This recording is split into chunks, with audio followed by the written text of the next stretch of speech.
C'est un sport, c'est un art, c'est un mode de vie, nous disait Tony Hawk à propos du skate.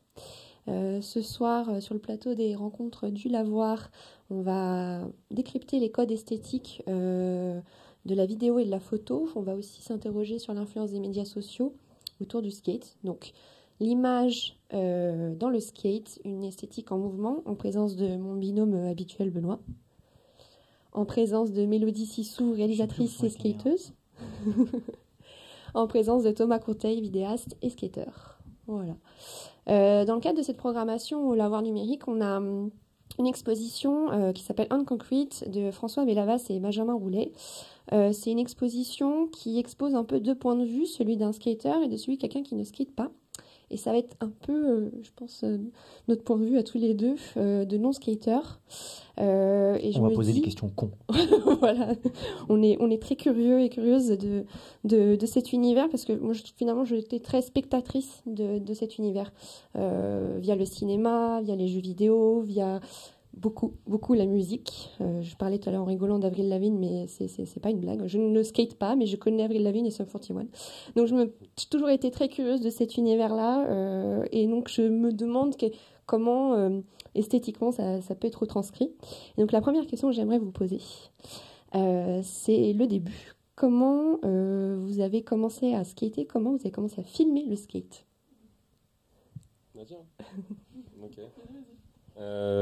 Moi, le skate, c'est un peu comme beaucoup de gens, c'est une pub. Alors, c'est une pub à la télé, une pub Coca, qui avait rien de skatecore, rien de proche de la culture skate, mais juste du skate utilisé pour vendre des trucs. Et j'ai fait, donc on peut vraiment sauter avec une planche sans l'attacher à ses pieds, ça a l'air trop cool. J'ai essayé, je pensais que j'y arriverais pas, je pensais que ça me saoulerait, et en fait, comme j'ai réussi après quelques temps, j'ai continué. Et là, en fait, je suis allé pour la première fois au skatepark, et j'ai découvert un truc de ouf, des grands qui voulaient bien me parler, d'une pratique sportive, c'était trop cool. Et la vidéo, c'est parce qu'en fait, quand tu skates, tu fais que ça, consommer de la vidéo pour t'inspirer, pour voir ce qui s'est fait avant toi, tout ça. Et du coup, très vite, avec ta bande de potes, même quand t'as 12-13 ans, t'as envie de te filmer aussi, il faut forcément que quelqu'un s'y colle. Et moi, je sais pas, j'avais pas de prédisposition, mais ça m'a tout de suite intéressé. Et du coup, t'étais le gars dans la bande qui filmait les autres, j'étais le gars dans la bande à qui la maman voulait bien prêter son petit appareil photo compact. Et du coup, c'était moi, quoi. Il y avait pas de, ça fait vieux de dire ça, mais j'avais pas de téléphone, moi, en tout cas jusqu'à la première. Du coup, voilà, à 12 ans, c'était avec un petit compact. Et voilà, elle s'est mise à filmer. Là, ça fait 15 ans, quoi. Et de ton côté? Moi, en fait, je suis d'origine binationale américaine. Et donc, j'avais un cousin que j'admirais beaucoup qui faisait du skate aux États-Unis. Et donc, il m'a laissé monter vraiment quand j'avais 5 ans. Et en fait, je me suis cassé la gueule et j'ai adoré ça. Et donc, quand je suis revenue en France, j'ai fini par réussir à avoir une planche pour Noël.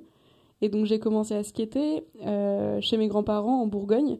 Et en fait, vu que j'étais la seule fille et que je traînais avec les gens plus grands, j'avais pas vraiment une bande de potes, mais en tout cas, j'adorais skater et j'y allais vraiment tous les jours, de 9h à 16h, parce que ma mamie me déposait.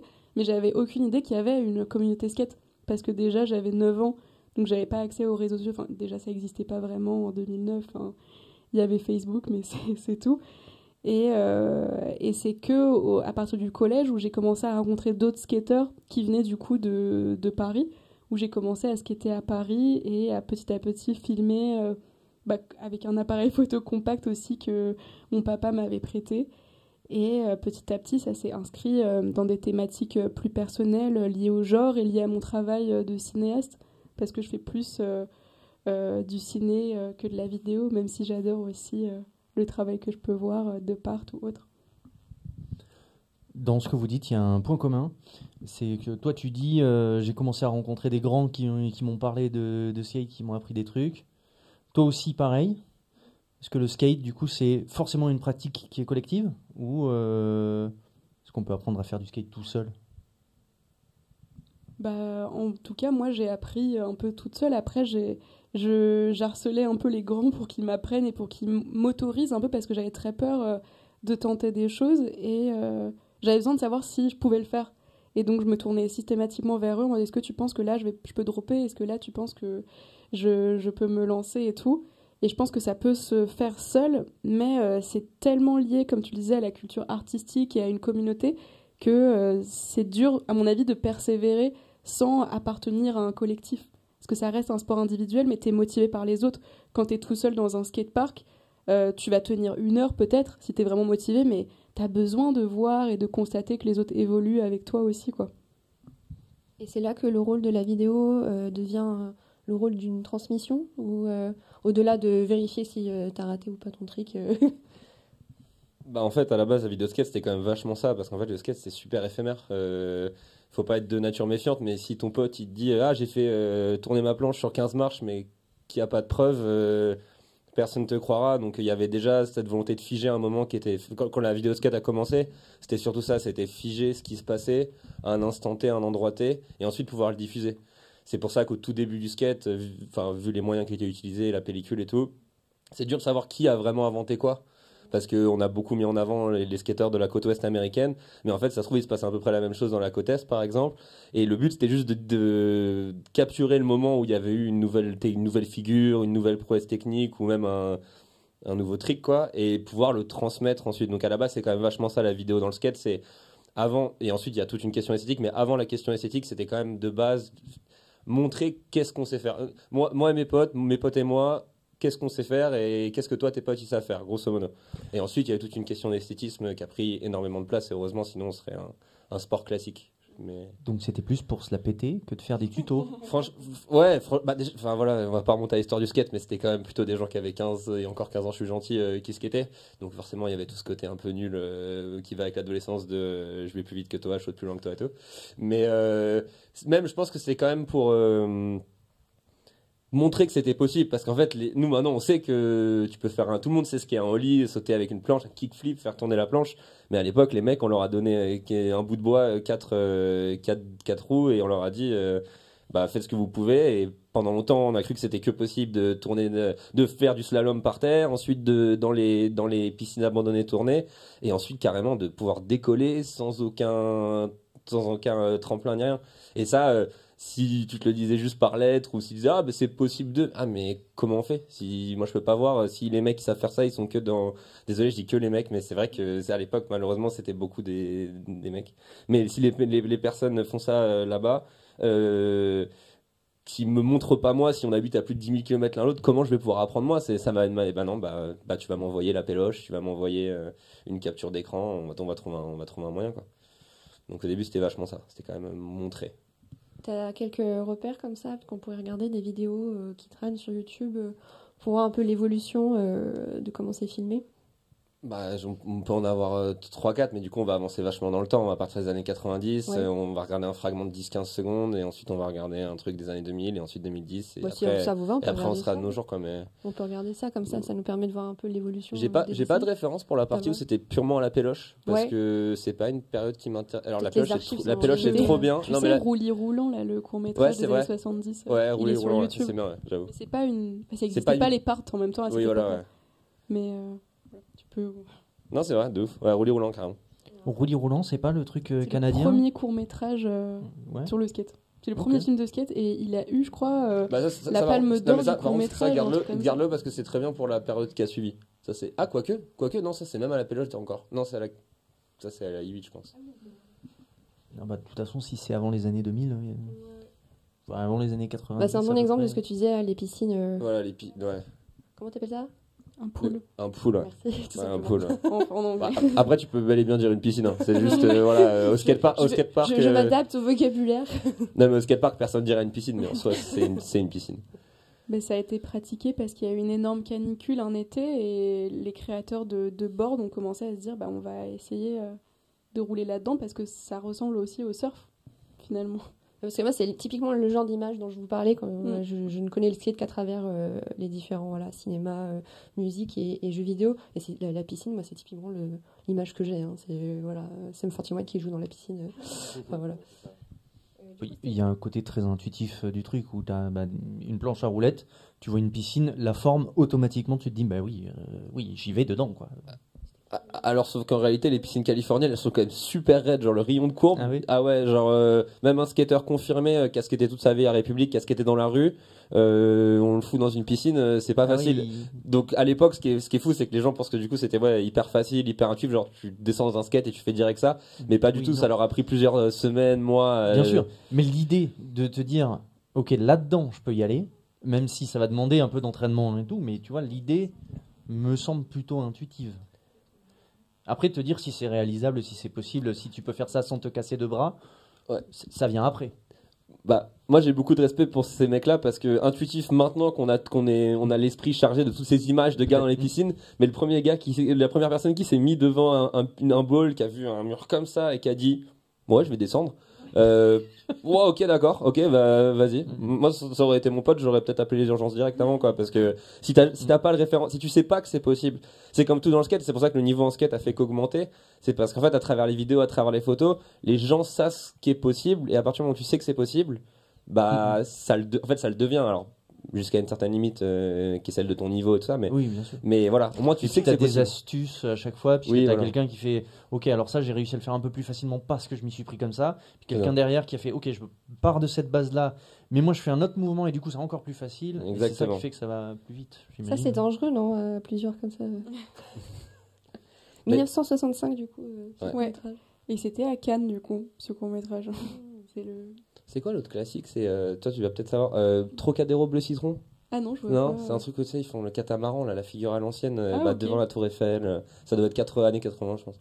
J'ai Quand il y peur de avait dire le une bêtise, par bassin contre, c'est et peut-être tout, pas le là. vrai nom. Mais Trocadéro Bleu Citron, peut-être je dis une bêtise. Trocadéro de Mer, Skate, c'est bien. mais skate Bah, ensuite. Après, tu sais, pour Ah, voilà, bah, les voilà. questions de figure 78. et d'imitation et tout, il y avait un intervenant dans l'émission la LSD de Raphaël Kraft. Il a fait une émission documentaire de 4 épisodes. Et il y a un mec qui parle de ça, qu'en fait, lui, il était en France, il n'y avait pas de skater, il habitait dans la Cambrousse, et du coup, il essayait de commander des magazines. Et en fait, tu avais des stills comme ça, des sauts ou de figures, et il essayait de comprendre comment est-ce que le mec réussissait à faire ça, parce qu'il n'avait pas d'exemple autour de lui. Et donc la vidéo est quand même essentielle à ça pour voir la décomposition du mouvement et voir vraiment comment tu lances une figure. Parce que c'est bien beau de la voir en couverture de quelque chose, mais il faut être capable. Oui, c'est ça. de Et d'où limiter et l'importance de filmer. Si une Ouais. figure, tu la filmes de loin avec une qualité médiocre, comment Bah. tu peux analyser les mouvements Ouais. Parce que moi, ce que j'admire dans le skate, c'est quand on fait un trick, c'est que la planche, elle fait n'importe quoi. Si on regarde les pieds, on n'a pas l'impression qu'ils bougent tant que ça, en fait, les pieds. Comment on fait C'est dans pour... des sens différents en fait. oui. C'est vraiment c'est du grip en fait en fonction de la friction. C'est limite, à mon avis, si t'as un mec ultra physicien et tout qui se met au skate, il peut devenir ultra bon parce que c'est comment la planche tourne en fonction de où tu la touches. Finalement, c'est ça, c'est vraiment. Bien sûr. Mais ça m'a l'air tellement subtil, tellement petit. Bah, ça l'est, c'est pour ça que la vidéo suffit pas. Ce qu'on disait tout à l'heure avec la relation aux grands, c'est qu'à la fin, les grands, aujourd'hui, là, après, on va être à pas loin de 50 ans d'années de skate, ou même 60 ans d'années de skate, pardon, d'histoire de skate, pardon. On a eu le temps d'analyser chaque mouvement et les grands de chaque skatepark, même s'ils sont pas professionnels, peuvent t'expliquer, toi, jeune pratiquant, où mettre tes pieds, quel mouvement fait quoi et tout. Mais les premières personnes qui ont vu des vidéos débarquer, ça devait vraiment. Enfin, nous, on vivra jamais ça, hein, quasiment, skateurs de notre âge, mais ils ont dû dire. C'est impossible de faire ça, et ils ont vu des vidéos débarquer à l'époque sur des cassettes, sur des péloches, et se dire mais ok, enfin là mon monde, les mecs étaient passionnés de skate à l'époque, ils ont dû se dire mais là mon monde vient de changer là, et comme tu dis, ça leur donnait pas la solution, hein. Non, Ça non. leur disait juste que le problème était possible. Et ensuite, ouais. ils devaient juste trouver à leur manière. Il n'y avait pas de tuto. Ouais, c'est ça, il n'y avait pas de tuto, il n'y avait pas de transmission. C'était vraiment. Il y a 3 minutes, je ne pensais pas que ce que cette personne vient de faire était possible. Ça l'est, j'aime trop ça pour pas essayer aussi, mais il faut que je trouve. Maintenant, ça a complètement disparu du skate. Tu mets le nom d'une figure sur YouTube, plus comment faire, how to, ce que tu veux. T'as 10 pages de comment faire telle figure, telle figure, Non, telle mais figure. ça reste un petit peu quand tu vas la première fois dans un skatepark, tu vois ce que les locaux savent faire et où ils mettent leurs tricks. Et du coup, il y a aussi une transmission comme ça parce qu'il suffit pas de savoir faire un trick, il faut savoir le faire dans tous les environnements. Et c'est pour ça que c'est très important dans le skate aussi de voyager et d'aller dans plein de skateparks parce que une figure, même un rock que tu mets dans ton skatepark local et tout, tu le mets pas forcément partout quand tu débutes. Et donc, il y a toujours cette transmission-là et cette idée d'imiter. D'où l'idée que peut-être skater tout seul, c'est pas non plus ultra. Enfin, tu peux pas te développer tout seul à ce point-là, quoi. Et est-ce que du coup tu parlais de l'évolution des formats, vous avez tous les deux évoqué vos compacts, voilà. Comment vous avez vu l'évolution donc des usages pour filmer ou photographier le skate? Comment vous avez vu cette évolution et comment vous jugez ça voilà. En gros, est-ce que la GoPro, à un moment donné, c'était l'outil qu'il fallait absolument utiliser ou au contraire, c'est une catastrophe? Est-ce que le fisheye est une obligation technique pour filmer du skate ou est-ce qu'on peut s'en passer? Voilà. Ouais, non, enfin, ouais, mais par exemple, ce qui est triste, c'est qu'en exemple, Mélodie, elle est réelle, donc elle travaille avec. Je trouve dans le skate, il y a tellement de limitations, justement, parce que oui, moi, en tant que filmeur de skate, je vais vraiment, le fisheye, c'est obligatoire. Et c'est un peu nul, du coup, en fait. C'est nul et en même temps, c'est cool. En fait, on a vraiment une sorte de petit livre du filmeur de skate. Et il y a vraiment des règles dedans, quoi. Il n'y a pas toute cette liberté qu'on peut retrouver dans d'autres posts, d'autres type de vidéos, de films surtout en fait, où on est vachement limité. Tu seras rarement applaudi si tu transgresses vraiment trop les règles des vidéos de skate. Si tu le fais trop, les gens ils vont avoir du mal. On attend quand même un certain type de truc. Et ça inclut donc effectivement le fisheye, donc un objectif grand angle qui déforme complètement les perspectives et en fait à la base qui permettait de suivre le skater. Parce qu'en fait, le caméraman, comme ça, il suit le skater. Comme c'est un objectif qui élargit vachement le champ de vision de la caméra, il peut être proche sans lui couper la tête, sans lui couper les pieds et tout. Et en plus de ça, comme les lignes sont complètement déformées, tu as l'impression que les marches sont plus longues, que le trou qui va sauter est plus long, que la barrière... Tu peux mettre un exemple, je pense, si tu veux, sur YouTube rapidement. Première vidéo avec le fisheye, il y en a pas mal, mais il y a la trilogie de World Industry. Tac, ouais, non, World, le monde, industrie du monde. World, ouais, ça passera, je pense. Donc la vidéo de skate est régie par des codes ultra rigides. Pas ultra rigides et qui évoluent avec le temps, mais il y a des trucs qui sont là parce qu'en fait, c'est ça, ouais. Ouais, par exemple, c'est pas celle-là, mais il y aura des fisheye de toute façon. Mais non. Pas ultra rigide, mais c'est vrai qu'en fait tu travailles à deux. Quand tu fais une vidéo de skate, il y a toi le caméraman, mais il y a surtout le skater qui donne son temps, sa sueur, son expertise et tout. Et lui, il a envie, parce qu'il a été éduqué avec certaines vidéos, il a envie que la vidéo dans laquelle il est ressemble à quelque chose. Et il va te dire, mais enfin, ça dépend lesquels. Certains ils captent pas, mais la plupart ils vont te dire, ça pourrait être cool là au fisheye. Et toi tu dis, bah ouais, mais j'ai pas pris le fisheye aujourd'hui. Il va te dire, mais t'es vraiment un filmeur de skate? Enfin, t'as pas de fisheye là? Donc c'est ça le fisheye, c'est juste là. L'objectif c'est les bords noirs. Bah là c'est un plan large, mais plan large encore. Mais en fait quand on suit le skater là avec les bords noirs, c'est parce qu'en fait c'est un très grand angle. Le caméraman en réalité il est à moins d'1 mètre du sujet là. J'ai l'impression que ça va focus en fait sur le skate. Il est toujours au centre de l'image. Il est bien centré. Est-ce que c'est quelque chose, donc c'est une technique plutôt vidéo, est-ce que c'est une technique que toi tu vas reprendre dans tes expériences cinématographiques, de dire bah voilà, moi il faut que je filme le skater ou la skateuse au centre, ou pas du tout? Pas vraiment, parce que c'est pas le même intérêt. Là, comme le disait Thomas, l'intérêt des parts, c'est de montrer le spectaculaire et de montrer la figure. Le but c'est qu'on voit vraiment au mieux la figure et que c'est dur et que voilà, il fallait le capturer. Alors que moi, ce que je recherche quand j'ai fait par exemple le court-métrage sur le skate, c'était plutôt de capturer les émotions et les choses qui sont pas dites dans les figures, parce que les figures, elles ont été filmées 1 million de fois. Tout le monde a un imaginaire des figures, même en tant que non-skater. Et donc moi, ce qui m'intéressait, c'était plus de voir les émotions qu'il y avait autour de ça et tout ce qui était autour du skate. En fait, finalement, moi, tout ce qui m'intéresse, c'est tout ce qu'il y a autour du skate. Parce que le skate, finalement, ça reste, je trouve, 30% du temps. C'est surtout les relations, les choses, le fait d'être une communauté et de discuter de ça. Et qui a quel rôle à cause de quoi. Enfin, moi, c'est plus ces questions-là qui m'intéressent. Et donc, dans le film, par exemple, Skateuse, là, c'est vraiment l'idée des regards. Parce que le skate, ça reste un sport très particulier où tout le monde se regarde tout le temps. Moi, je le compare beaucoup à ceux qui en font pas à la danse ou au hip-hop ou quoi. C'est un peu des battles comme ça où en fait on se le dit pas vraiment, mais on est un peu tout le temps dans la compète et c'est ce qui nous motive à faire mieux, mais c'est aussi ce qui va apporter de l'exclusion ou quoi. Donc c'est ultra intéressant parce que oui, on n'en parle pas beaucoup. C'est intéressant que tu parles de la danse, parce que pendant que tu parlais, tu évoquais le fait que tu es intéressé par ce qui se passe autour. Du coup, tu avais une pratique différente de la vidéo on va être plus dans la technique, voilà.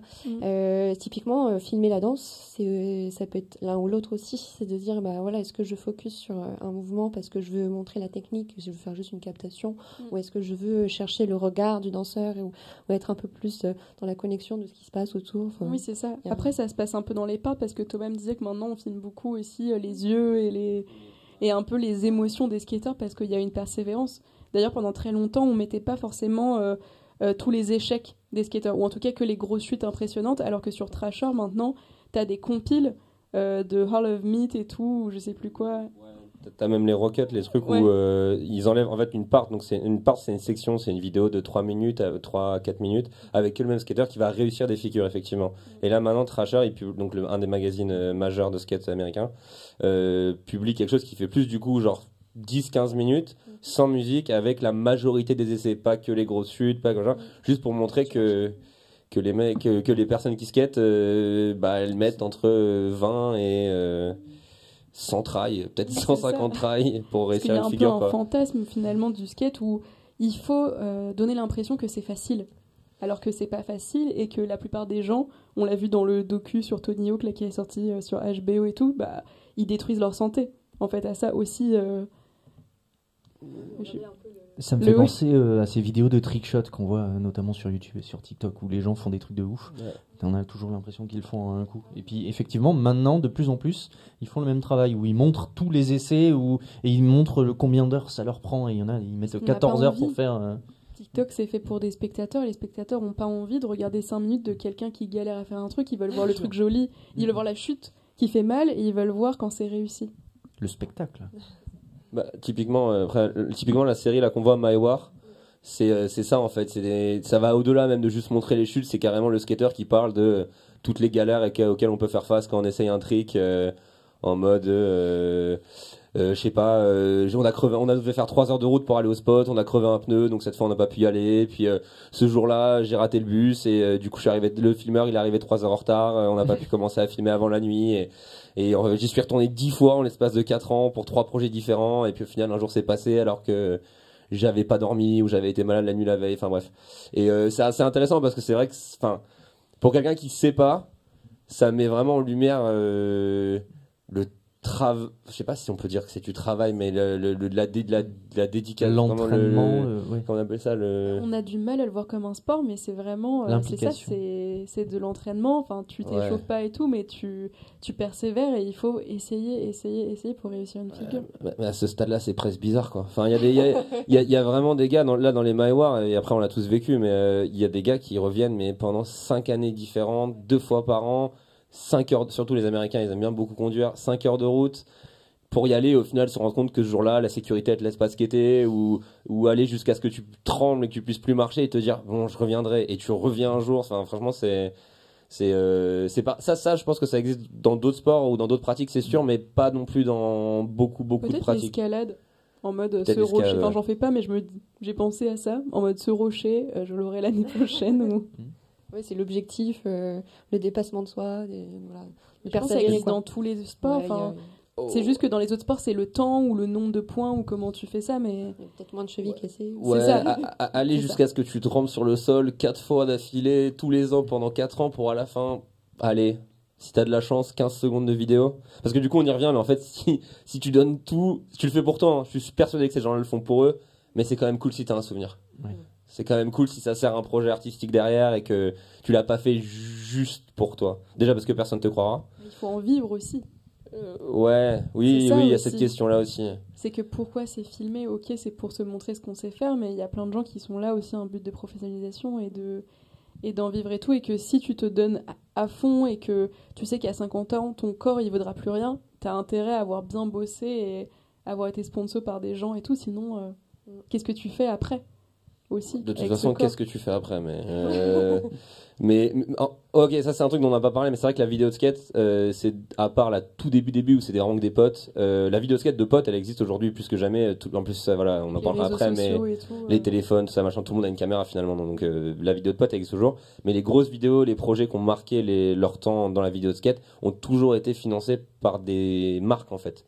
C'est que des vidéos promotionnelles en fait. Là on a regardé Trilogy de World Industries, c'était une vidéo World Industries qui était une marque de planche.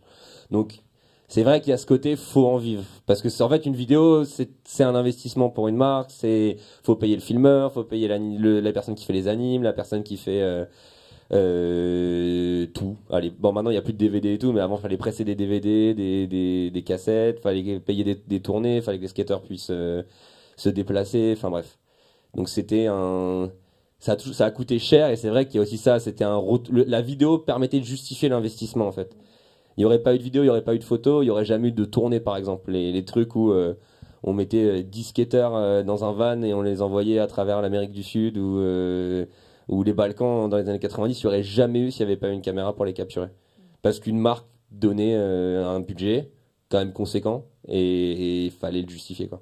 Donc il y avait beaucoup de commandes vidéo faites par les marques encore aujourd'hui. C'est que ça. D'ailleurs, est-ce que c'est toujours les mêmes marques ou est-ce que ça évolue? Il y a des marques emblématiques, mais après, il y en a toujours des nouvelles. Il y a toujours la petite marque locale qui va avoir envie de faire comme les grandes il y a moins de budget. Mais en fait, je pense que je m'y connais pas assez en vidéo, mais à mon avis, avec l'arrivée des réseaux sociaux, ce qui s'est passé, c'est que les marques ont vu qu'elles pouvaient ne pas mettre beaucoup d'argent pour avoir plus d'audience. Et donc, il y a moins d'intérêt de faire des vidéos longues comme ça existait avant. Comme Thomas en parlait tout à l'heure, elles font plus 15 ou 1h30 les vidéos, elles font 30 secondes sur Insta. Pourquoi t'aimes pas les stories de 30 secondes? Non mais si, ça sert son utilité, mais c'est carrément ça en fait. C'est juste que voilà, c'est comme ça que ça marche, c'est normal, hein, mais ça coûte tant de faire une vidéo qui va, je sais pas, ça va coûter vraiment cher de faire une longue vidéo pour une marque professionnelle qui va durer 45 minutes, ça va vraiment coûter plusieurs dizaines de milliers d'euros.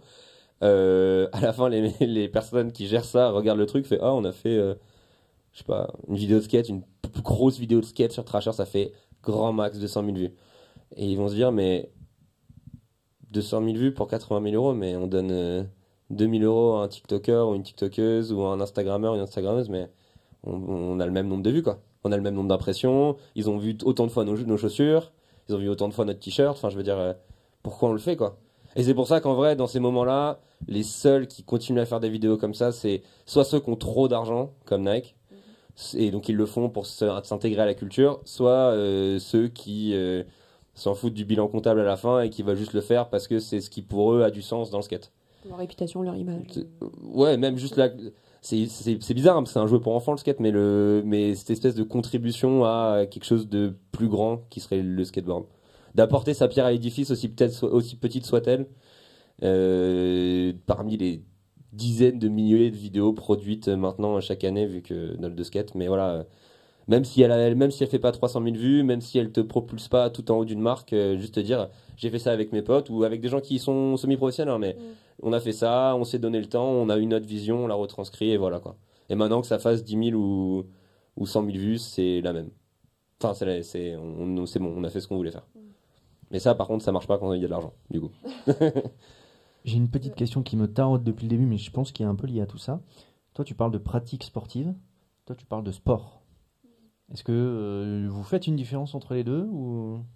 Parce que je sais que toi, on en a déjà parlé tout à l'heure. Tu disais sport, pratique sportive. Est-ce que tu... Ça évolue beaucoup, en fait. C'est ça le problème, c'est que à l'origine, le skateboard, c'était pas vraiment vu comme un sport, un peu comme le cinéma n'était pas vu comme un art, en fait, tout simplement. Et je pense que maintenant, avec l'arrivée des JO, avec la professionnalisation et le nombre d'adhérents aussi au monde et tout, ça évolue beaucoup. Et je pense qu'on l'a vu dans plein de films. Par exemple, il y a eu un super documentaire l'année dernière qui est sorti sur un skateur suédois, je crois, Oski. Ouais. Je sais pas si... Et en fait, lui, tout son souci, c'est que il était on va dire, choisi pour faire partie de l'équipe des Jeux Olympiques et tout. Et en fait, il est arrivé en skater, c'est-à-dire en jean et tout, alors qu'il y avait des échauffements physiques, il fallait faire de la cardio, des choses. Et en fait, lui avait cette vision-là où c'est pas un sport, alors que les nouvelles générations, elles font des échauffements et c'est des sportifs dans la mesure ou dans l'imaginaire qu'on a du sportif. Mais c'est un peu la redéfinition qui est en train de se passer avec le skate en ce moment. Et il y a des gens qui adhèrent, des gens qui adhèrent pas, parce que ça reste une culture. Pas que, toi, tu n'adhères pas. C'est pas que j'adhère. En vrai, je suis carrément d'accord et en même temps, je peux pas parce que ce que je disais tout à l'heure, c'est que moi j'ai commencé le skate pour fuir les entraînements de foot, genre donc je le vois pas comme un sport parce qu'il se limite. Il y a une pratique sportive indéniable et c'est aujourd'hui les meilleurs skateurs qu'on peut sûrement définir comme des athlètes. Ils mangent bien, ils s'étirent, ils vont au renforcement musculaire 2 ou 3 fois par semaine, ils ont des nutritionnistes, des coachs sportifs, enfin voilà, c'est plus du tout, on est loin du...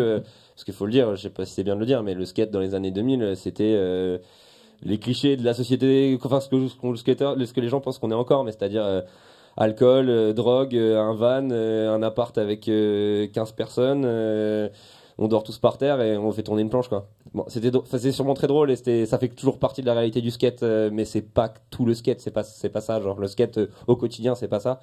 Donc il y a une partie pratique, il y a une partie sport, mais pour moi ça se limite pas à ça. Il y a trop de trucs autour qui font que ça peut pas être juste défini comme un sport. C'est la même chose que pour les jeux vidéo en fait. Pour l'e-sport, probablement. L'e-sport où maintenant les joueurs professionnels d'e-sport, ils ont aussi un entraînement avec des coachs, des nutritionnistes. Mais j'ai l'impression j'ai l'impression que c'est l'inverse, sans trop pousser là-dedans. J'ai l'impression que c'est l'inverse. Les gens ont plus de mal on disent mais le jeu vidéo ça peut pas être du sport. Donc eux ils remettent en doute la professionnalisation de l'e-sport, alors que nous dans le skate c'est l'inverse. Ils sont en mode mais c'est juste un sport, enfin c'est juste faire tourner une planche. Non, c'est pas juste faire tourner une planche, c'est 40 ans de vidéos, c'est 40 ans de photos, c'est 40 ans de magazines, c'est 40 ans de projets. Là je vois dans la mind map là, les projets d'ONG de construction de skatepark, tout ça. Donc non, c'est pas juste faire tourner une planche, c'est pas juste je m'étire et je vais faire le plus de points possible, c'est tout un univers, une quoi. Communauté. Ouais, voilà, c'est donc il y a une partie sportive, ça c'est sûr, genre c'est indéniable. Les personnes les athlètes, les personnes qui aujourd'hui pratiquent à haut niveau, c'est des monstres, c'est des gens qui ont une vie enfin voilà, c'est des sportifs, quoi. Mais ça se limite pas à ça. Mais est-ce que ceux qui pratiquent à haut niveau, par exemple, tout à l'heure on disait, on parlait des sponsors, des marques qui envoient des skaters un peu partout dans le monde, qui leur payent des trucs, qui payent les vidéos. Ces gens-là qui vivent de ça, est-ce qu'ils font de la compétition à côté, ou est-ce que c'est possible qu'il y en ait qui n'en fassent pas du tout? C'est quand même plus rare de pas en faire. Parce qu'il y a en fait, il y a les gens qui font partie de la communauté, et du coup on a envie de les aider en tant que marque. Et ils sont très connus, donc ils n'ont pas entre guillemets besoin de ça, mais la plupart font de la compète et ils ont besoin de ça pour vivre de ça, parce que la simple raison c'est que dans les compètes il y a des prize money aussi qui font que ces gens-là vivent, et les plus grosses compètes c'est là où il y a le plus d'argent aussi, donc il y a aussi la réalité financière de ça. Plus rentable de faire une compétition que de se faire sponsoriser pour des vidéos. Je crois que quand tu es sponsorisé pour une vidéo, on te donne surtout des fringues, des choses, c'est un accompagnement, mais on te paye pas, il me semble, en tant que skater. C'est une question super... contrepartie en fait D'accord. C'est une contrepartie en fait aussi. Ouais, c'est une question super complexe parce que il y a des gens, enfin, le skate en tant que skater n'est pas un milieu professionnalisé encore en France. C'est-à-dire être payé pour son skate tous les mois un salaire. Mais il y en a, mais sans mentir, moi je crois que j'en connais, mais moins de 20 en France. Et quand je dis un salaire, ça peut être 400 balles par mois, hein. C'est sur facture, genre un truc fixe. Donc le skate en tant que skater, c'est pas professionnalisé en France. La compète peut être une solution, mais du coup là par exemple si on parle de vidéo, on oublie complètement l'aspect créatif du skate.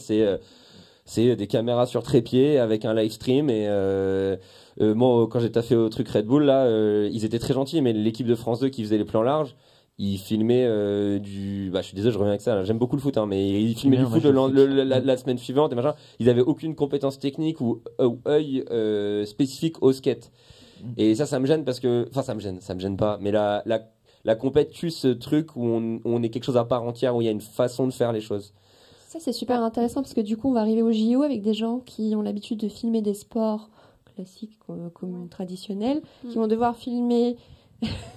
T'as déjà peur. Non, j'ai pas peur, mais vas-y. Donc, du coup, qui vont devoir filmer un sport qu'ils ne connaissent pas. Donc, est-ce que. Bon. Et ça, c'est tout le problème des JO, c'est qu'en fait.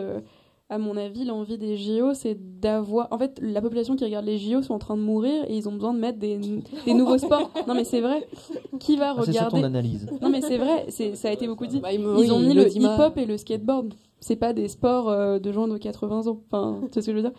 C'est pour renouveler un peu le pour renouveler, sauf que les gens qui continuent d'organiser ça, ils ne le font pas avec la communauté skate. Donc, en fait, leur but, c'est d'attirer la population plus jeune, mais ils le font... c'est une marche arrière un peu parce que par exemple pour les JO ils ont fait des traductions en français des tricks. Donc sur internet on peut trouver comment est-ce que les commentateurs qui ne Le sont côté pas canadien des... aime bien ça. Oui, c'est ça, on dirait des titres de films canadiens en mode fiction pulpeuse, mais c'est trois quarts, je sais pas quoi, enfin vraiment c'est des noms complètement artificiels. Mais tu vois, du coup, pour revenir au truc du vidéo là, si on regarde toutes les vidéos de skate des années 80 à 2024, si tu cliques sur une vidéo de plus de 30 minutes, c'est quasiment impossible que tu n'aies pas un plan en fisheye. Donc on peut dire que le fisheye, c'est un objectif qui fait partie intégrante du skate, ok? Bah là, ils ont dit qu'il n'y aurait pas de filmeur au fisheye au JO parce que ça risquait de gêner les athlètes. En quoi ça gêne les athlètes? Bah parce que le mec, il faut qu'il suive quand même. Ah, mais ils ok, n'arrivent ok. pas à comprendre qu'en fait les c'est skateurs un métier pros d'être qui vont filmé. être Ils ont sur c'est pas qu'ils ont l'habitude, c'est que c'est une seconde nature, ils y pensent même plus au filmeur à côté quoi. C'est Et- un bloc comme un Et autre. c'est ça. C'est tenté que le filmeur s'y connaisse un peu aussi Mais pour non, pas mais- les gêner. non, mais du Ça, coup ça aurait été un filmeur alors mais là ça aurait été le pire du Ce que- pire. Ce que tu disais, Oui. inclure des gens de la communauté Oui. qui ont l'habitude. Ah bah s'ils avaient envoyé quelqu'un qui avait jamais filmé au fisheye, jamais été Bah, sur une planche de skate et il il meurt. l'avait envoyé dans l'arène, ça aurait Bien là sûr. ça aurait été Bah, le summum oui, de mais la, si de la c'est- bêtise Non, mais mais Exactement, parce que comme les tu disais, autres si c'est- événements pro, c'est ça, ils invitent des gens. Ouais. Par exemple, la SLS, il y a un filmeur ultra Oh. connu qui fait toutes les SLS. En La fait- Street League. En fait, c'est ça qui est fou, c'est que le skate, c'est ce skate-là, le skate de la Street League, qui était à Paris d'ailleurs, à Adidas Arena et tout, là, il y a pas longtemps, c'est que le plan, il est devant les yeux, même des gens qui creusent pas beaucoup, il est là. Ils voient comment une grosse compète se passe. C'est plus des compètes qui se passent dans le skatepark du coin. La Street League, ça remplit des stades et des stades, des gros budgets, machin, des mecs avec des tokis, c'est gros truc. Et non. Les mecs, pour les JO, ils ont réussi à dire on prend pas des filmeurs de skate, on prend pas des gars qui suivent, alors que, honnêtement, s'ils voulaient faire de l'audimat, l'objectif qui rend le plus spectaculaire, c'est quand même un fisheye. Le skater a l'air d'aller plus vite, les obstacles ont l'air plus gros. C'était c'était le move facile pour des images spectaculaires, enclencher de l'audimat, tout ce qu'eux voulaient. Après, c'est discutable, c'est des bonnes motivations, mais voilà, c'est ce qu'eux voulaient. Et ils sont même pas capables, mais vraiment, d'ouvrir n'importe quelle vidéo de skate ou n'importe quelle compète qu'il y a eu ces dernières années et de se dire, ah, c'est marrant, il y a un mec qui suit avec une caméra, avec un truc dans le dos pour la retranscription live. Lui, peut-être qu'il faudrait qu'on le prévoie. Je sais pas. Mais est-ce qu'il n'y aurait pas aussi une question de gêner le regard des spectateurs qui n'ont pas l'habitude? Si tu as quelqu'un qui a, par exemple, je reprends ton analogie, quelqu'un qui a l'habitude de suivre un match de foot, à un moment, il se retrouve devant une image de fisheye. Ah, ça serait stylé. Est-ce que, non mais, est-ce que, Non, mais ça il y aurait serait pas un trop bien. risque de, qu'est-ce que c'est que ça? Non, mais les gens c'est en tout caméra, rond, ils pourquoi savent comment ça fonctionne. Je Ils ont parle pas des vu une spectateurs, hein. Oui, oui. Oui. Mais ils savent, tout le monde a un imaginaire du skateboard. Le skateboard, c'est plus justement le petit sport dans son coin. C'est quand même ultra connu. Il n'y a pas une question, je pense, de déformation. C'est juste qu'il n'y a pas une envie d'épouser ce qu'est le skateboard. Et il y a une envie de le faire, de le filmer comme si c'était un match de foot, en fait. C'est plus Ouais, ça. ouais, c'est ça. En vrai, c'est exactement ça. Moi, je pense que c'est qu'ils sont pas posé la question. Par exemple, Ils ont des standards. ce- et ce- voilà. ce- j'espère que je vais froisser personne, mais ce sport passionnant qui est le tir stratégique là au JO, là, le truc où il tire. Bah oui, s'il y avait un mec qui collait une caméra dans la tête avant que le mec tire, et ben ouais, Pas d'intérêt, ouais. ça pourrait pas aller. Mais là, en l'occurrence, c'est dans la culture de la pratique depuis 20 ans. Les skateurs professionnels, qu'ils soient dans la compète ou dans filmer des vidéos dans la rue, ils sont mais surhabitués à avoir deux caméramans qui les suivent. Mais honnêtement, je pense qu'ils se sont pas posé la question plus loin qu'une sorte de checklist où ils ont dit pas de caméraman sur l'arène sportive, sur le terrain de sport, je sais pas comment ils appellent ça. Et ils se sont dit bah non, du coup on peut pas avoir quelqu'un qui suit parce que c'est pas dans notre cahier des charges du truc. Et à aucun moment ils se sont posé la question de on intègre des nouvelles pratiques. Est-ce qu'on réfléchirait pas au meilleur moyen de les montrer au plus grand nombre? Surtout quand on sait, et ça c'est prouvé, enfin on le sait, comme disait Mélodie, que on veut de l'audimat. C'est ce qu'on veut. C'est qu'on veut des images Instagrammables, des images TikTokables, des trucs qui restent sur la rétine des gens. Et en fait, le skate, en fait, il y a un truc comme aussi, dernier truc, mais ce qu'on va voir au JO là, c'est pas des méga rampes de 10 mètres avec des mecs qui décollent au-dessus des hélicos et tout. C'est du skate. Si tu sais pas ce qu'est le skate, moi je m'ennuierais franchement. Genre, c'est pas incroyable. Enfin, je veux dire, je sais pas comment expliquer, mais filmer de Ça loin, finit par se répéter. ça quand se tu connais pas. répète. Ouais. C'est quoi les épreuves de skate Eh ben, C'est je vais street peut-être dire une et bêtise. rampe. Ouais, street et ball. Ouais. Enfin, Street et ball, peut-être ball, c'est un peu plus impressionnant. En fait, je sais pas. Mais je sais pas. Je veux dire lequel est plus impressionnant pour quelqu'un qui skate pas. Mais c'est pas des 20 marches. C'est des trucs très normés. Voilà, il y a 12 marches et demi avec une rampe d'escalier à 1m54 avec tant d'élan. Et il y a rien. Tout est fait pour qu'ils puissent marquer des points, donc faire des figures dures. Mais c'est pas franchement impressionnant comme peut l'être. Je sais pas d'exemple, mais peut-être la motocross, j'en sais rien, des trucs où les mecs sautent à 10 mètres ou à 20 mètres. Et là, non, ils sautent à, je sais pas, ouais.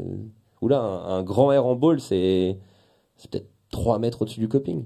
Mais en fait, il y a quand même d'autres compétitions où ils ont l'habitude de filmer certains sports. Enfin, Oui, je mais repense c'est à pas Red très Bull, par exemple. professionnel. Ah, pour Red Bull. Tu vois, Red Bull, ils savent quand même filmer les sports extrêmes et ils ont quand même une C'est pas ce que certains t'avais l'air codes. de dire, du coup. Ah, pas trop, finalement. Bah, si, on était quand même 4 fichailles à Red Bull. Ouais. Oui. Mais là, c'est France Télévisions qui gère. Et France Télévisions avait prévu des fichailles, c'est ça le truc. C'est que France Télévisions, il y avait plusieurs collègues à qui on avait pris les contacts et c'était prévu. Mais en fait, le comité olympique a dit Non. mais que vont faire les caméramans sur l'aire de pratique? Ouais, c'est qu'ils doivent avoir leur code de C'est télé, qu'ils appliquent Ou même, simplement. peut-être même des enjeux de sécurité, peut-être qu'ils se disent Peut-être. non, il y a risque. Ouais, bah, c'est peut-être pour ça que ça aurait pas dû aller au JO du coup. Parce que le skate par essence, sans se la jouer à dos rebelle, hein, faire mal et tout, bah en fait si tu tombes un peu, il y a des trucs Mais quoi. qui est risque pour les candidats, d'accord. Mais risque pour l'équipe de caméramans, peut-être. Ouais. Bah, c'est Peut-être pour que ça c'est qu'il ça. faut prendre quelqu'un qui Qui sait ce qu'il fait fait, quoi. métier. Oui, oui. bien Du coup, sûr. c'est le serpent qui se mord la queue. Mmh. En vrai, c'est juste qu'ils se sont pas posé la question. Ils n'ont Oui. pas inclus, en fait, les gens de la communauté. En fait, en tant que skateur, ça n'a pas trop d'intérêt, les JO. Le seul truc qui est cool, c'est que c'est la première fois où il y a une parité dans le skate, parce que dans les équipes, il y a 10 meufs, il y a 10 mecs. C'est le seul truc. Sinon, en tant que skateur, nous, le skatepark qui va être à Paris, il va pas rester.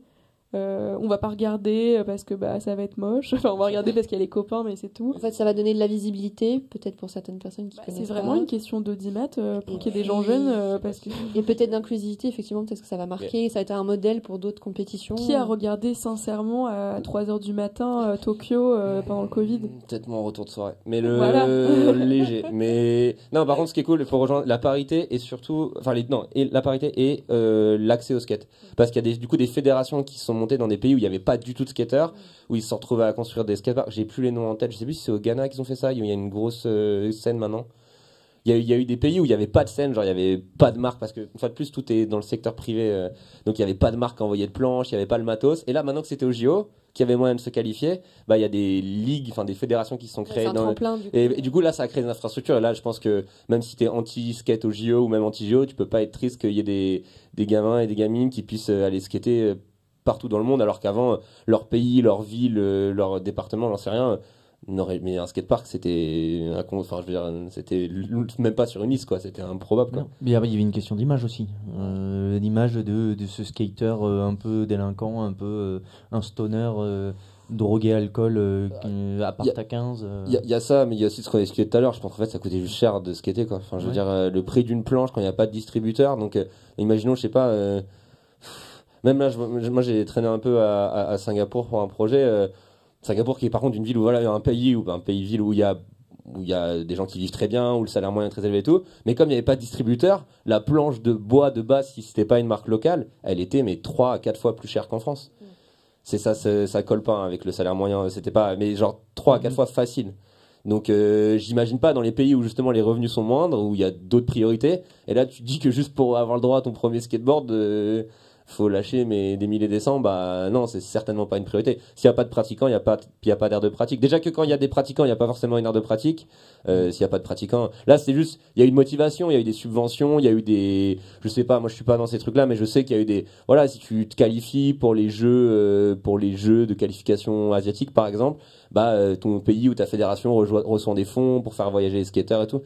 Et c'est ce qui s'est passé notamment d'ailleurs dans les Jeux asiatiques où il y avait des pays qui sont dans la ligue asiatique, genre le Bahreïn, je crois, qui comptent qui jouent, enfin qui se qualifient au même truc pour les Jeux. Eux, il n'y avait pas de skatepark. Les skateurs, ils sont arrivés contre Yuto Rigome, qui est un des tenants en titre, qui lui est l'un des meilleurs skateurs du monde. Eux, ils avaient appris à faire kickflip il y a 3 mois et ils ont fait la même compète, quoi.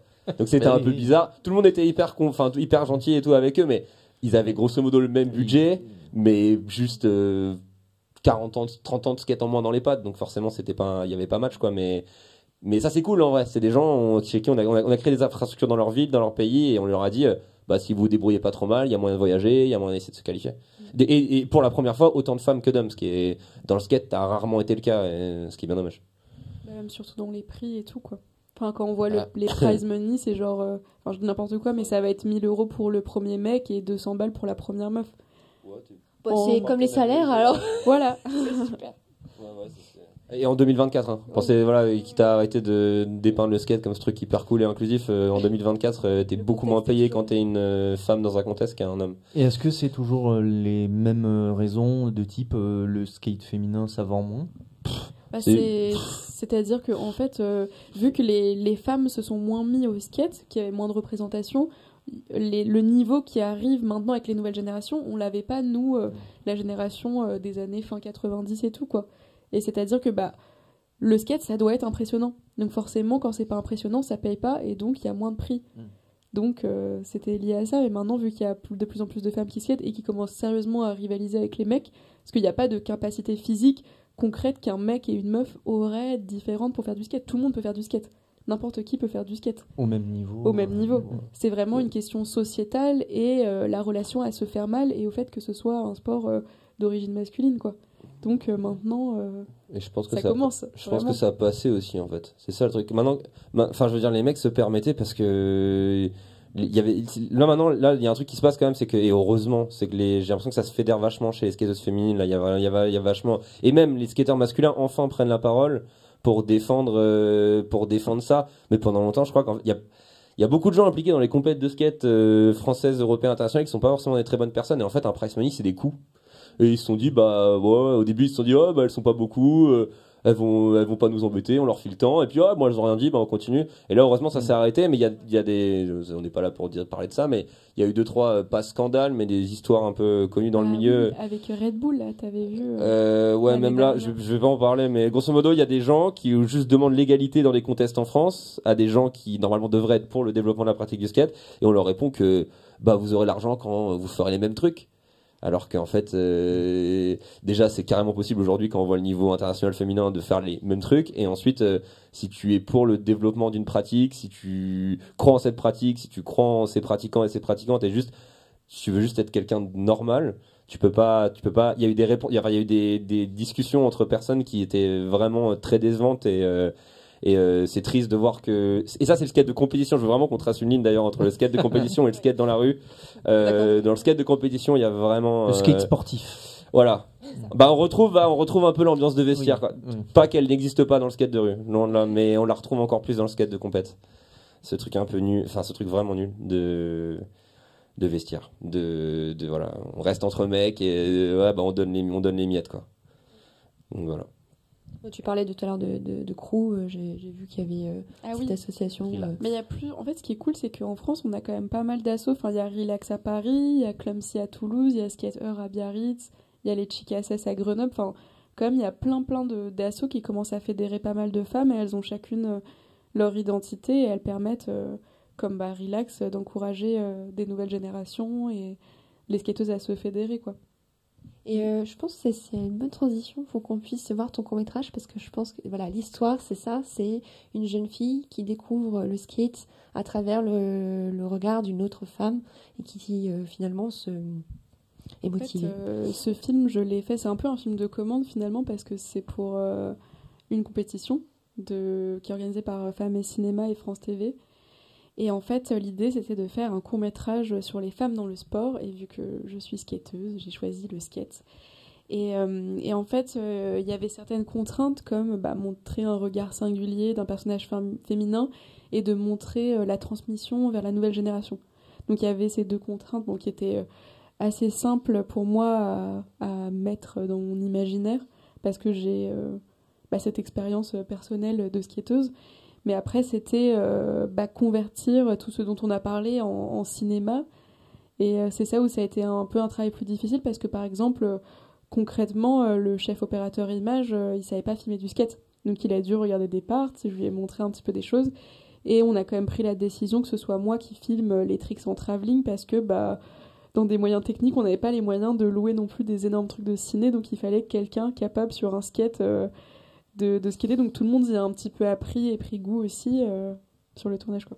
Et du coup, c'est tout ce débat sur les JO, ce que tu viens de dire, me fait penser, est-ce qu'il faut forcément pratiquer une discipline, donc là on parle de skate, ça peut être n'importe quoi, la danse, pour pouvoir la filmer? Je pense pas, je pense que ça donne juste plus de légitimité dans une histoire, mais finalement... tu peux raconter une histoire dans le skate que tout le monde a vécu en mettant autour le skateboard, mais je pense qu'il faut quand même prendre des acteurs de cette culture-là parce que ça reste une communauté. C'est comme la grande question, les acteurs LGBT qui sont représentés dans les films, est-ce qu'ils sont homo, pas homo, bah là c'est pareil, je pense que un film comme Mid-90s, on n'aurait pas autant aimé si on avait su que la bande de skateurs, c'est pas des skateurs. Bon, déjà c'est impossible parce qu'il faut savoir skater, mais je pense que ça apporte une légitimité aussi. Et là, ce qui a été cool avec les retours que j'ai pu en avoir de gens qui sont pas forcément... Enfin, c'est pas qu'ils sont pas pour que les femmes fassent du skate, c'est que il y a un peu une idée où on peut pas se dire féministe quand on fait du skate. Enfin, c'est un peu... Il y a un peu ce grand débat-là, on va dire. Et en fait, il y a plein de gens qui m'ont dit que c'était trop cool parce que ça se voyait que c'était quelqu'un qui faisait du skate qui le faisait et que ça apportait une image assez juste, même si ça restait une vision singulière parce que c'est mon expérience personnelle aussi. Du moment que les gens peuvent s'y rattacher, skater ou pas skater, c'était ultra important pour moi. Donc, parce que j'imagine que même, enfin, j'imagine que tu skates pas. Non, pas du tout. Tu as compris ce qui se J'ai compris ce qui se passait. passait, j'ai vu les voilà. regards, effectivement, ça fait partie de toute l'imagerie que j'ai du skate et ça se sent, oui, ça se sent effectivement. C'est le regard, c'est l'histoire aussi d'une femme et en plus d'une skateuse. Donc, ouais. Oui, c'est ta touche personnelle aussi. Mais il n'y a pas de fichaille. Non, il n'y a pas de fisheye. Après, c'est quand même filmé au grand angle pour pas mal. Enfin, on était, je crois, de 17 à 85 pour ce court-métrage. Et 17, ça reste un format... c'est pas du grand angle, mais... Il y avait aussi il y avait aussi des restrictions budgétaires parce qu'on était... c'était complètement autoproduit et on n'avait pas les moyens de louer tout ce qu'on voulait. Après, ce qui était plus important pour moi, c'était qu'on se questionne toujours de qui regarde et pourquoi. Et donc, c'est pour ça qu'on a choisi des optiques très zoomées qui nous permettaient de rester fixes et d'observer tout le temps les gens. Donc, on est tout le temps dans le point de vue de quelqu'un. C'est toujours quelqu'un qui regarde quelqu'un d'autre. Et c'est ce dont on parlait tout à l'heure. Parce qu'on se regarde tous quand on skate. Bah, c'est vrai que du coup ça reprend pas les codes de la vidéo de skate, mais c'est tellement pas grave parce que ce qui est sûr c'est que des gens qui se servent du skate comme un prétexte pour faire un film, il y en a plein. Là en l'occurrence ce qui ressort c'est que, enfin moi je fais un peu de skate quand même et ça se sent direct, ça se sent effectivement c'est exactement ce que du coup tes collègues ou t'ont dit ou quoi, ça se sent direct que ouais c'est tenu, la barque est plus ou moins tenue par quelqu'un qui a vraiment fait du skate quoi. Et c'est cool. Non mais ça se ressent, ouais. Que ce soit les pubs ou les films ou les courts métrages, il y a des fois le skate c'est vraiment là en prétexte et on le sent. Et là c'est pas le cas. C'est vraiment des trucs qui se passent. Alors les traits sont un peu tiellés évidemment, le tocard qui voilà. Mais il existe le tocard, hein, on le croise tout le temps. Je Hein. le vois pas si manichéen. Non, ça, j'abuse un peu, Oui. mais je veux dire voilà c'est ça, Oui. c'est que. Mais c'est parce que t'as des gens dans l'espace public qui se rendent pas compte qu'ils prennent une place, mais que ça veut dire qu'ils en retirent à quelqu'un. Et je pense qu'à la fin, la petite, elle a le choix entre deux visions du skater, un petit peu, même si elles sont stéréotypées, et elle fait le choix de la fille parce que bah, c'est celle qui lui correspond le plus. Mais voilà, mais elle pourrait complètement prendre sa place. choisir. Et puis, parce que c'est ça, hein, faire du skate à une heure de pointe, il faut forcer, ouais. il faut snaker. Oui, mais si du coup tu là t'imposes pas... c'était pas le cas. Enfin bref, et Oui, même oui.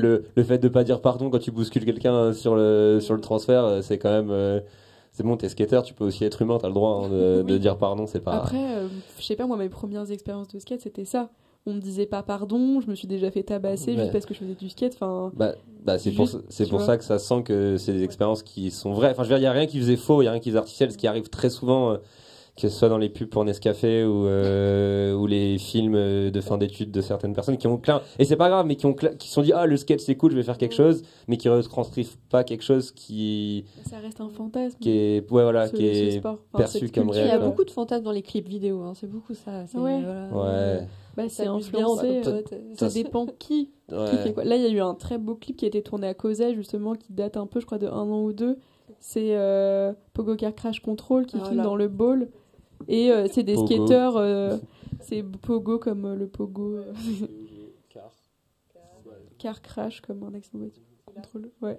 Et je crois que c'est un des premiers que tu vas voir. Et c'est ça. Ouais, c'est dans le bol. Et c'est dans le bowl de Cosa et c'est des skateurs qu'on connaît et tout. Et c'est pas des skateurs, les gens qui sont dans le clip qui font la musique, mais ça se voit qu'ils ont envie d'appartenir à cet imaginaire skate. Et Quoi. c'est un logo Vans qui est tout autour de. Bah, ça fait partie du Vans Park Series. Ouais. C'est un gars de derby, ça. C'est un bon. Nice. Et là, il y a un fisheye, quand même. Voilà. C'est ça, voilà. Là, il y a un fisheye. Ah ouais. Mais, ouais. Putain, mais en vrai, trop bien. Enfin, c'est cool. Et au labo, ça s'est passé comment? Vous avez pris contact? Le labo, c'est le skatepark du coup où le court-métrage a lieu. Ils ont été cool. Enfin, Bah ouais, en fait, ils ont été très sympas. Encore une fois, c'était une question de qui organise ce skatepark, donc de la mairie. Parce que, en fait, on a réussi à négocier, mais de base, on devait payer ultra cher pour tourner là, quoi. Alors que là, le mec qui a créé le skatepark, qui est maintenant en association avec la mairie, il était complètement OK et tout. Il nous a même laissé privatiser la moitié du skatepark pour faire ça, parce qu'on avait des horaires assez... Enfin, de 9h à 16h, en fait, parce qu'on a tourné que 2 jours. Et en vrai, la plupart des skateurs, ils viennent à 15-16h, c'est le début de la journée pour un skateur. Donc, Ils viennent de se lever, c'est ça. pas forcément, mais la sortie Ils sortent des du cours... taf, hein, ça nous arrive aussi. voilà, Hein. c'est ça. Cliché. Pas à 16h, mais un peu plus tard. Mais c'était dur de filmer dans ce lieu aussi parce que il y avait plein de réalités qui faisaient très docu. Par exemple, concrètement, il y a des gens qui dorment dans le skatepark.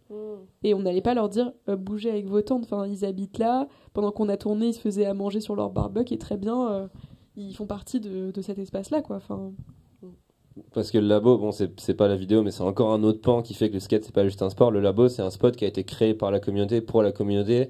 Un statut qui était clairement illégal au début, qui a été en réponse au fait qu'ils avaient détruit le skatepark de Clichy, qui était juste en face à un moment. Là, maintenant, c'est semi-légal, ou en tout cas en... c'est complètement... Ouais, mais ils font plein de trucs avec la c'est sous mairie et réserve tout, qu'ils construisent pas un nouveau skatepark, non? C'est pas ça, c'est une sorte de skatepark de transition, en fait. En fait, ils ont construit tellement de choses. En fait, Oui, c'est vrai qu'ils ont le construit gérant de ça, Yacine, c'est ce qu'on disait tout à l'heure, il a commencé à construire des modules de plus en plus lourds pour que les gens de la mairie puissent pas les enlever.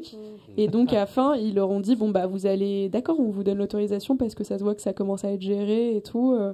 Et là, ils ont récupéré des modules de la SLS, justement de la Street League. Donc, Mais, il est arrivé avec ses valises, il a fait tiens, hop, c'est ça. là on va faire du Il a skate. construit de plus en plus gros, quoi. Ça, en vrai, du coup, voilà, c'est pas la vidéo, mais ça, c'est vraiment un aspect chouette du skate. C'est C'est vraiment que le DIY malgré et tout, les. Ouais, alors déjà, il y a le côté DIY, le côté faire tout soi-même, mais ça, du coup, ça s'applique par contre à la vidéo. Scotcher un fisheye quand au début, t'as pas la caméra qu'il faut pour. Même quand t'es petit, mon premier fisheye, moi, c'était une. Sur la caméra qui se... Là, tu sais, les œils de Ah, bœuf, les là, mots. et tu les retournes et Ah ça oui, te fait ok. un fisheye. Bref, tu bricoles, donc ça, c'est la partie cool du skate aussi. Mais là, ce qui s'est passé au labo, c'est charmé parce que. Bien sûr que c'est interdit. Après, tu fais pas mal à grand monde. Tu réinvestis un lieu qui était à l'abandon pour que les gens puissent pratiquer le skate. Honnêtement, ils laissent trottinetter, ils laissent roller. il y a Ils laissent... tout le monde, C'est de tout un âge. environnement ouvert qui servait pas à grand chose.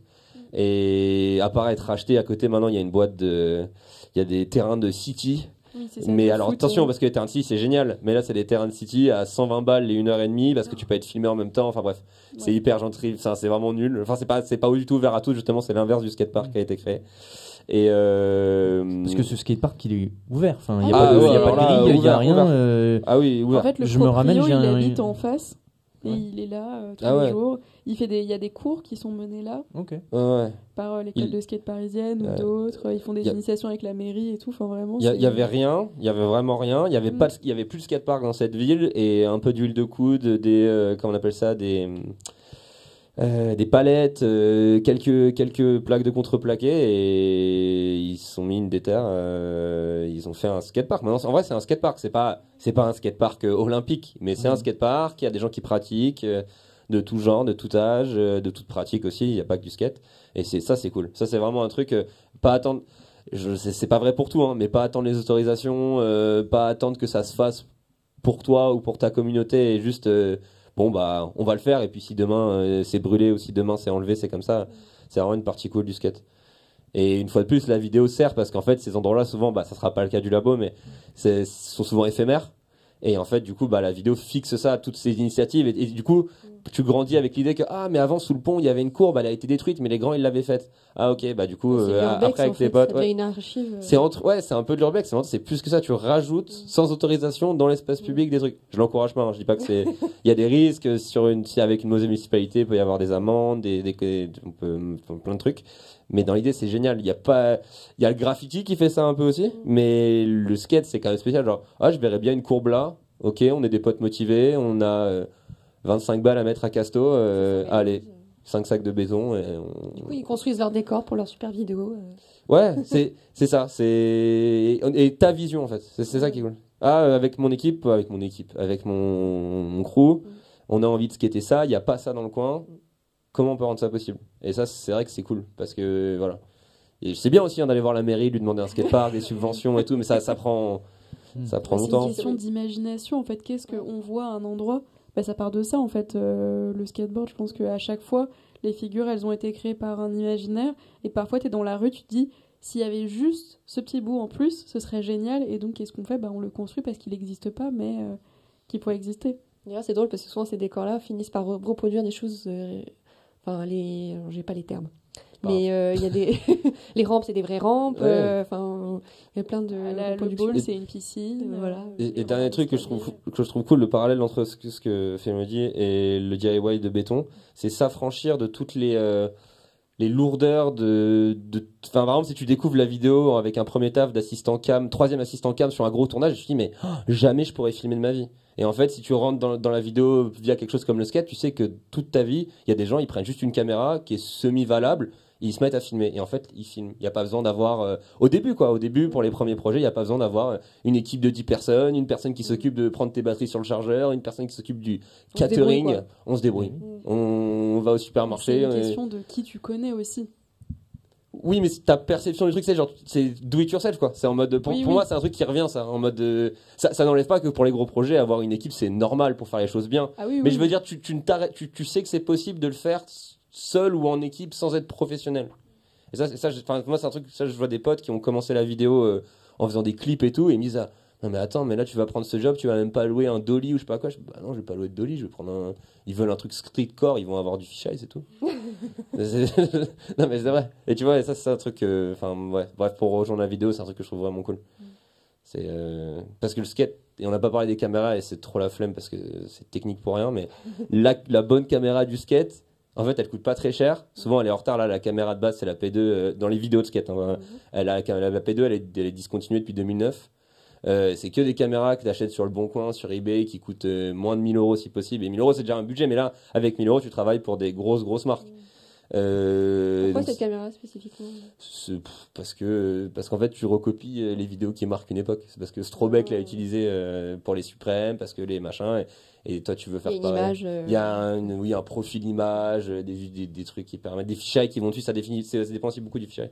Parce que des choses que tu peux pas reproduire en post-prod avec n'importe autre caméra. Il y a une vision un peu puriste. Enfin, c'est un art, le skate, ça fait partie de la communauté artistique. Et comme les gens qui kiffent la pellicule, on va pas prendre une caméra des années 2020 pour reproduire les années 2010. Autant acheter directement la vieille caméra. Ouais, le filtre Instagram, ça suffit. C'est ça. C'est ça. Profil couleur portrait. Après, c'est possible, mais ça n'a pas du tout la même dynamique et ça s'affranchit de l'envie artistique des parts. Après, ça se fait pour des choses plus publicitaires, pour certaines marques et tout qui font des réels Instagram, mais pour les parts, il y a une envie quand même. Est-ce que vous connaissez Billie Eilish? Bah oui. Elle a sorti un clip il n'y a pas très longtemps qui s'appelle Lunch. Je sais pas si tu peux le mettre. C'est exactement ça. Par rapport à l'image. Elle essaye de refaire une espèce d'image des années 90-2000. Oui, mais c'est très à la mode. C'est pas pareil en plus. Et non, moi je trouve ça parfaitement raté. Ah, mais ça part. Mais c'est fait exprès, c'est grossier exprès en plus avec la chanson et les propos qu'il y a dedans, c'est pour. Ça c'est le making of. Le making of a une meilleure image que le clip. Après. Mais le making of juste après. On va faire juste le petit comparatif. Oui, mais on peut pas parler de quelque chose qui fait partie de la pop culture comme le skateboard avec ça qui est sûrement un clip qui a coûté je sais pas combien. Oui, c'est du fisheye. Mais c'est à la mode depuis les 10 dernières années de mettre du fisheye à toutes les sauces. M'en veux-tu, m'en voilà. Ouais. Juste parce que j'ai beaucoup parlé de fisheye, mais loin de moi de dire que le skate a inventé le fisheye, c'est pas du tout le cas. C'était présent. Juste, c'est un truc qui, en même temps que ça a beaucoup existé dans les cultures, les contre-cultures comme le rap, le hip-hop et les années 90, qui étaient très présents dans les clips. C'était à peu près en même temps que le skate a vraiment commencé à s'en servir beaucoup. Et de toute façon, oui, il y a un attrait pour le look des années 90, 2000 maintenant plus quand même. Là, on est en train de revenir sur le 2000 fort. Mais 90, et c'est pour ça qu'il n'y a pas longtemps, une VX1000, donc qui était la caméra à cassette utilisée pendant 20 ans dans le skate. Avoir une VX1000 à Paris ces 5 dernières années, ça te donnait direct un job dans la fashion parce que tu faisais 3e caméra pour de chouettes entreprises genre LVMH et tu filmais leur défilé. Donc ils avaient leur caméra 6K, travelling sur rail et tout. Et toi tu faisais des zooms avant-arrière et après et juste pour le look des années 90, ils étaient super contents quoi. Et mais bon voilà, ça c'est autre chose. Oui, c'est global, c'est le retour à la mode des années 90. Oui, c'est ça en fait qui partie. touche plein de milieux différents. Même comment elle est habillée, enfin c'est pas c'est les skateurs des années 90 à New York qui étaient habillés, elle porte du Suprême, ça a été inventé dans ces années-là à New York. Elle reprend ça. Voilà. Et, dans nos recherches, on est tombé sur un mot que c'est le frangle. Ça vous dit quelque chose ou pas? C'est un angle d'un mec, non, c'est ça, non? Ouais. Mais je sais plus lequel. Ça me dit quelque chose, mais Alors, ça c'est vraiment c'est Fred Mortagne qui est français. oui, en français, Fred Un Mortagne. Lyonnais. Ce serait un mix entre le fisheye et le zoom. Non, oui, le zoom Je crois. et le travelling. Je vais pas m'avancer, mais en tout cas Fred Mortagne là, c'est un des réalisateurs parce qu'il a fait aussi du travail un peu hors skate. C'est un des réalisateurs français et un des vidéastes de skate français les plus reconnus dans le monde. Il a vraiment c'est jamais plus arrivé, et c'est pas arrivé avant, il a marqué son époque. Il a pendant 10 ans, tout le monde voulait filmer comme French Fred. Ah, c'est marrant, la vidéo solo skateboard, c'est moi qui ai filmé. Ouais. La toute petite, elle a pas fait beaucoup de vues sur Solo Skateboard Magazine. Celle avec Amélie Fourès avec sa cagoule. C'était des vidéos, mais c'était rien, c'est pas très intéressant. C'était des vidéos en complément d'une autre vidéo, un autre projet qu'on a fait. Et c'était juste des petits trucs où ils parlaient de leur vie, voilà. Où ça coupait de la. Putain, c'est jaune. Oula, c'est jaune. Oui, mais problème, ouais, non, bref. Moi aussi c'était pas ma colo de mon film. Ok. Mais moi, c'est pas très grave. Mais, Après, c'est vrai que sur ces questions de vidéo, moi, j'ai jamais regardé énormément de vidéos, donc j'ai pas trop ces références-là. C'est plus par rapport au cinéma et comment ça se voit, enfin, comment ça s'est représenté. Si tu as des références cinéma qui t'ont inspiré dans tes projets? Le problème, c'est que les références cinéma, c'est fait par des gens déjà qui font pas de skate et qui font des tentatives d'intégrer des histoires de skate dans une autre envie. Le seul film vraiment que j'ai beaucoup aimé ces dernières années, c'est le Mid-90s de Jonah Hill. Et après, il y avait eu la série et le film Skate Kitchen qui avait été fait à New York par la réalisatrice, je sais plus son nom.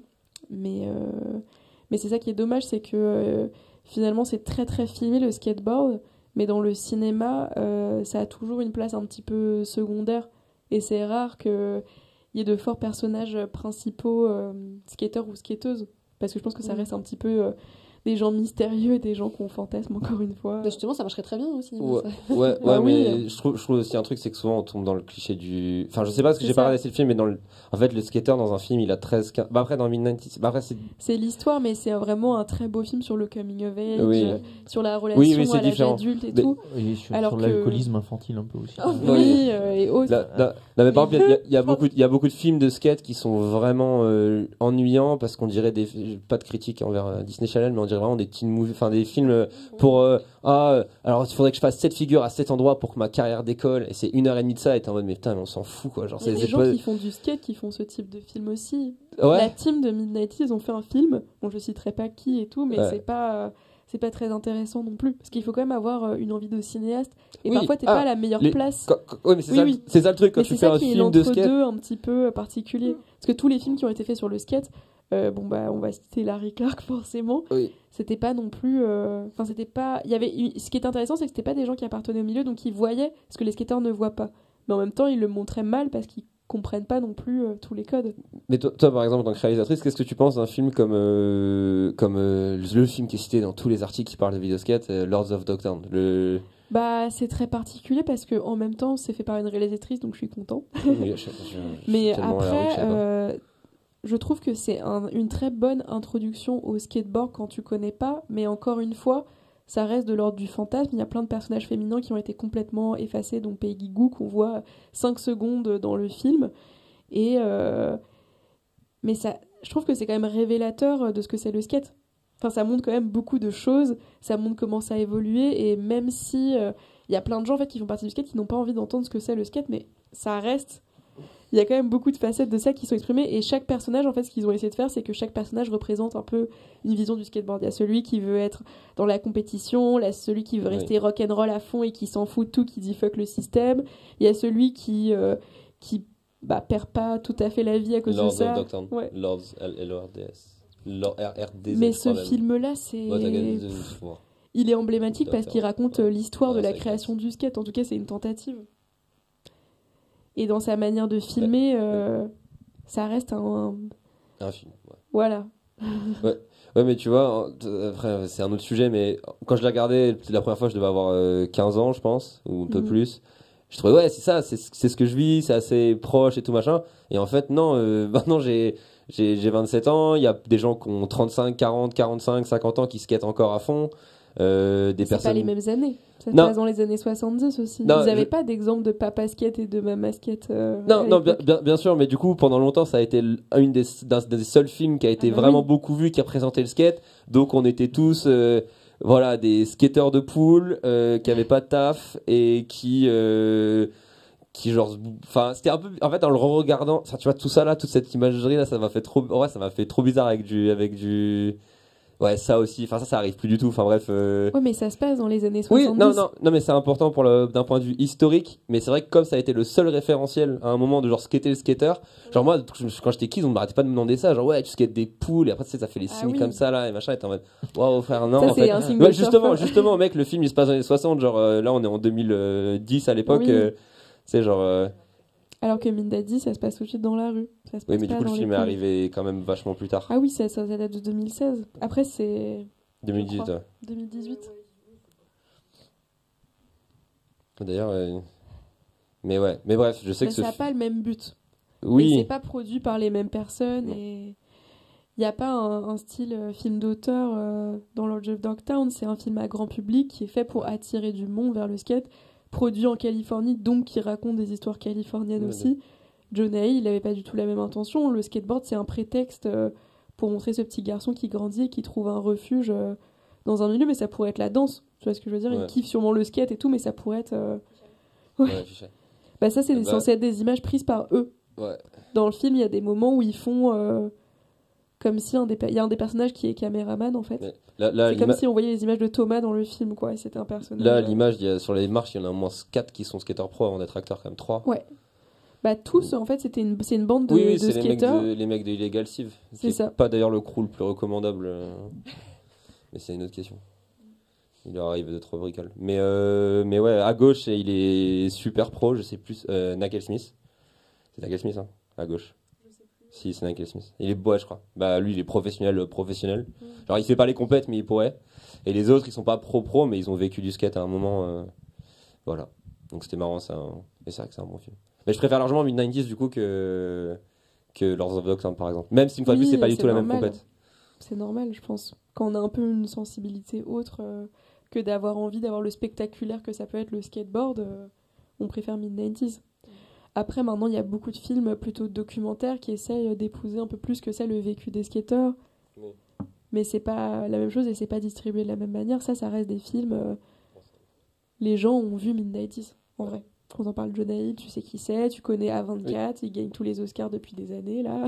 Ouais, mais du coup, après, c'est ça pas qui me gêne, mais à chaque fois, les trucs qui ont le plus de portée, c'est rarement celles qui collent le plus à la réalité du skate. Oui, Et mais j'ai l'impression que la réalité- je suis et pas du coup, tout à c'est fait ce d'accord. Ouais. Parce que moi, j'ai pris beaucoup de recul avec le skate, vu que bah, je me dédie plus au ciné, mais je continue à fréquenter ce milieu et je le fréquente depuis que j'ai 9 ans, donc j'ai fait toute ma construction. Quand même, toute mon identité de genre, elle est construite autour du skateboard. Et en fait, il y a un fantasme du skateboard. Enfin, il y a une idée reçue, quand t'es skateur, t'as pas envie d'entendre un peu ce qu'on te dit autour, j'ai l'impression.